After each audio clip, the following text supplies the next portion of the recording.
What's up, guys? This is Sam Talks Games, and today I'm going to be talking about my experience with Final Fantasy VII Rebirth so far. So, Final Fantasy VII Rebirth is a amazing game that I've been playing. That came out on the 29th. It's a sequel to Final Fantasy VII Remake. They're doing a remake trilogy, and the remake trilogy is like more of a reimagining of the original game, and I'm loving it. And I just want to talk about my thoughts on how the game has been designed and my thoughts on remake and how I felt about that game and how I feel about this game compared to that game. Yeah, it's going to be some good stuff. So yeah, let's get started. Final Fantasy VII Remake was a game that I played in 2021. I played it in 2021 in February or March, and at that time I wasn't like into RPGs, nor was I like massive on like using my free time to game. I would just game like whatever I feel like, which would be maybe like only like 5-10 hours a week. But Final Fantasy VII Remake, I put a lot of time into. I beat that game in 2 weeks, and that was not normal for me to beat a game in 2 weeks. I would usually take months to beat games. But Final Fantasy VII Remake was a game that was just like adrenaline to me, and I actually replayed it 3 times leading up to Final Fantasy VII Rebirth. So I was a big fan of Remake, and it was also one of the games that got me into playing more RPGs. Um, so yeah, that's my experience with Remake, and it's in my top 10 games of all time. It's phenomenal.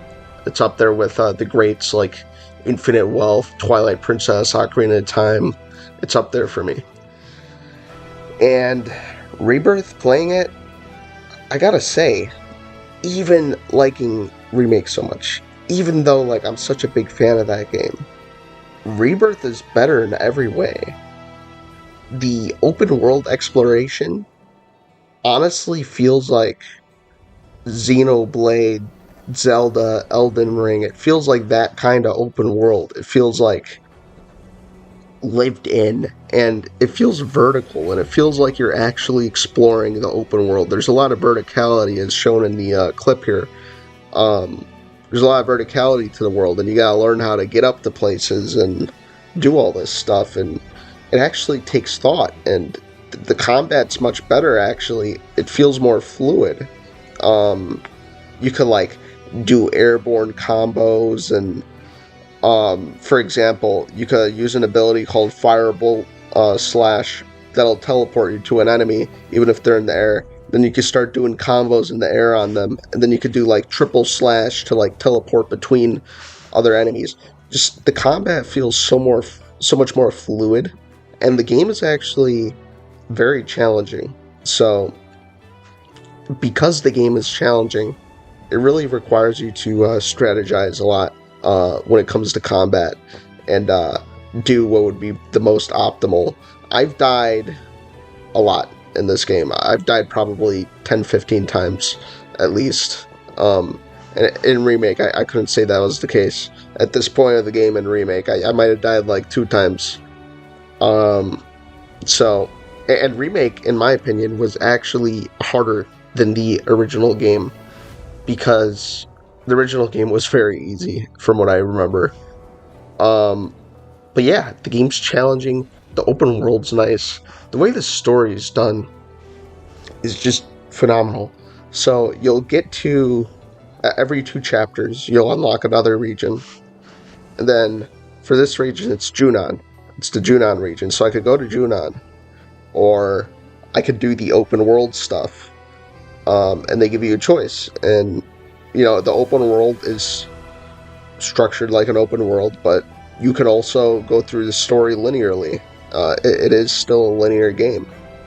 And I'm playing this, I'm just thinking, I'm like, damn, Zelda should take notes as to how to do a linear story in an open world game. You know, it's such a phenomenal experience that I've been having, and um, this month and January has just been crazy for game releases. I just Infinite Wealth, Persona 3 Reload, Prince of Persia. I bought that. I haven't even gotten around to it. It's just been such a good time for game releases, and it looks like there's going to be a lot to come as well for the rest of the year. I don't know if it'll quite surpass the the variety and peakness that 2023 had to offer, but 2024 is phenomenal. Um, but yeah. Onto the game again.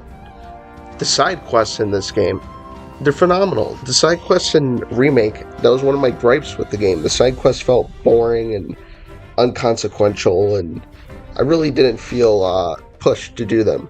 But in this game, I feel pushed to do all the side content. There's also like character moments in the side content. And that leads into my next point, which I really like.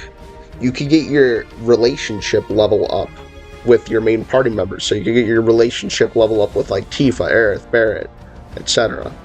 And I'm guessing, let's say you get your romance up with, or your relationship up with Tifa. Maybe you can romance her. We shall see. But maybe that's something that you could do.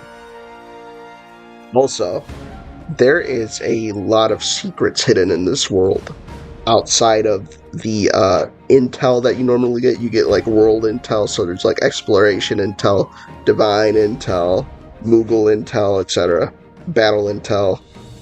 But there's a lot of secrets. If you go out and explore the world, there's these things called caches, which will contain 3 chests, 2 or 3 chests, to that contain equipment for you. Like it can contain, in the Swamplands, for example, there's one that contained a weapon for Barrett, the high caliber rifle, I believe. And you could just get that. And, right now, as you see in this clip, I'm traveling through the water, and there's a ship there. And, it's just, the world feels so meticulously designed, despite it being an open world. And I'm just very grateful to be able to play this game. I'm very excited to dive deeper into it, and I'm really taking my time with this one. Recently, I've learned how to stop and smell the roses when it comes to gaming, and that wasn't something I was doing last year because I was in the backlog grind set. But I'm really changing my mindset when it comes to this game. But yeah. Those are my thoughts on Rebirth so far. It's perfect. It's amazing. And I would totally recommend getting it if you played Remake and you liked it. But yeah, that's about it. That's it.